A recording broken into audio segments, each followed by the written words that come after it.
Okay, so to number 3 on the more torque questions.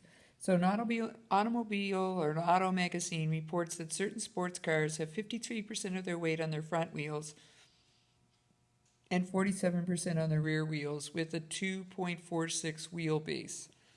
That's the distance from one wheel to the other, 2.46 meters. And then it goes on to say that this means the normal force on the front wheels is 0.53 W.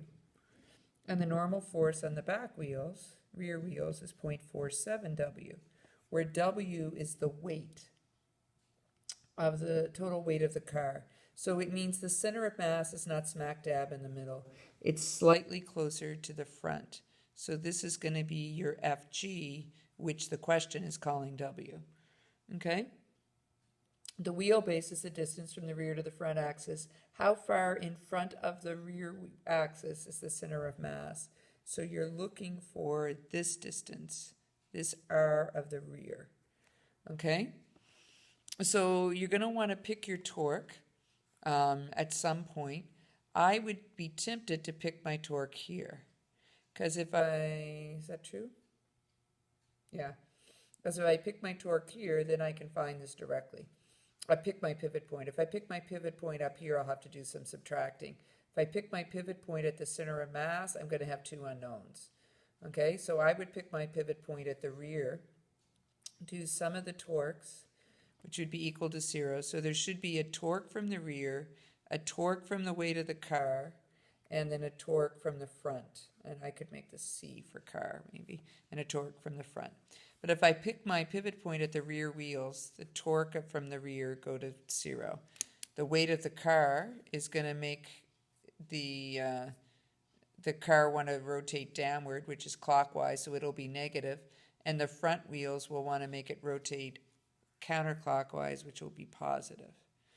So it'll be R of the car, FG of the car, sine theta of the car, and that's negative, plus R of the front, F of the front, not an FG, sine theta of the front equals 0. These two thetas will be 90, so they'll be 1. So it'll be minus R of the car, but wait, this FG they were calling W, so let's call it W. Plus, plus R of the front, and this FF is really 0.53 W equals 0.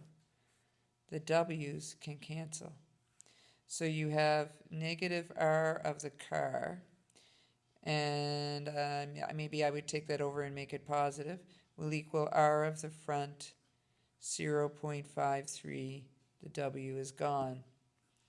R of the front, how far is the front in front of the rear? 2.46.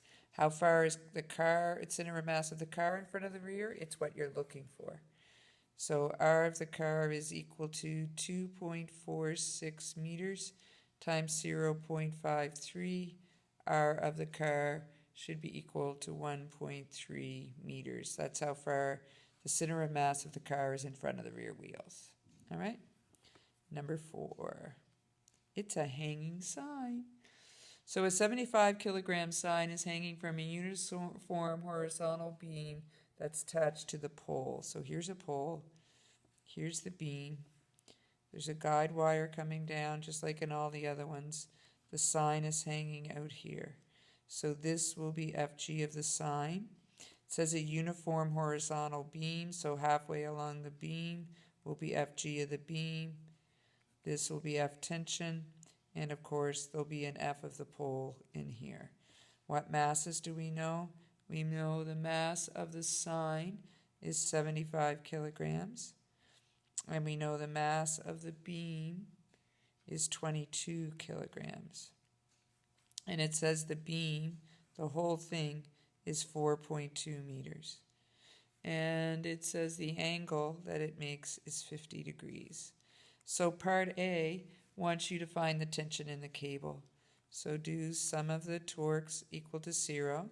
So there should be a torque from the pole, a torque from tension, a torque from the weight of the beam, and a torque from the weight of the sign. Where shall we pick our pivot point? we pick it here, we get rid of the force from the pole that we don't know, get rid of it for now. Holding my writing utensil at the pivot point, F of tension is going to make it rotate counterclockwise, which will be positive, and the two masses of the beam and the sign will make it rotate clockwise, which will be negative. So plus, minus, minus. So it'll become R tension, F tension, sine theta tension, minus R of the beam, FG of the beam, sine theta of the beam, minus R of the sine, FG of the sine, sine theta of the sine equals 0. This theta stays, it's 50. But these two go because they're 90, which becomes 1. We're solving for Ft. Take the other two terms over. R of the beam, M of the beam, G, plus R of the sine, M of the sine, G, divided by R tension, sine theta, tension. This time my G's don't cancel out because they're not in every term. R of the beam, halfway along, so it should be 2.1 meters.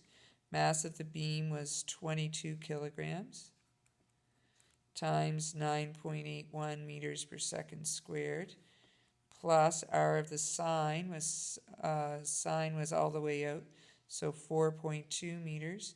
Mass was 75 kilogram. That's a heavy sine. Don't let it fall on your head. 165 pounds. 9.81 meters per second squared divided by R of tension. It's all the way out on the end, so it's 4.2 meters, sine of 50. And when you do this, you should get an Ft of 1101.32 newtons. Part A. Part B wants to know what force does the pole put on the beam. So that's when we now go to sum of the forces.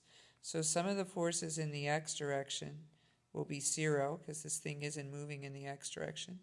So there's an Fpx going one way and an Ftx going the other. So Fpx minus Ftx has to equal 0. So Fpx is going to equal Ft, and it's the adjacent side, so it'll be cos theta. So Fpx is equal to that 1101.32 newtons cos of 50. And you get an Fpx of 707.91 newtons. And now you're going to do some of the forces in the y, also going to be equal to 0. So I think going up is Fpy. I know going up is Fty minus Fg of the beam minus Fg of the sine equals 0.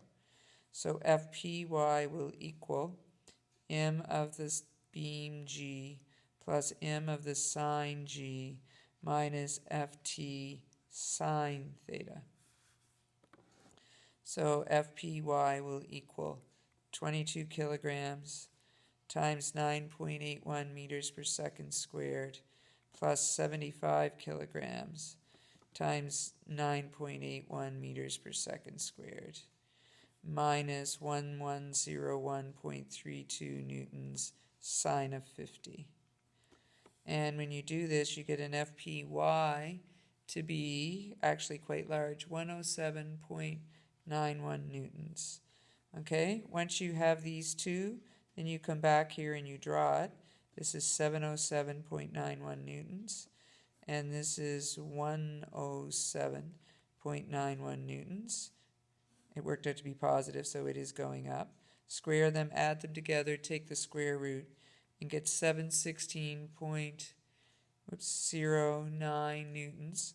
Find this angle.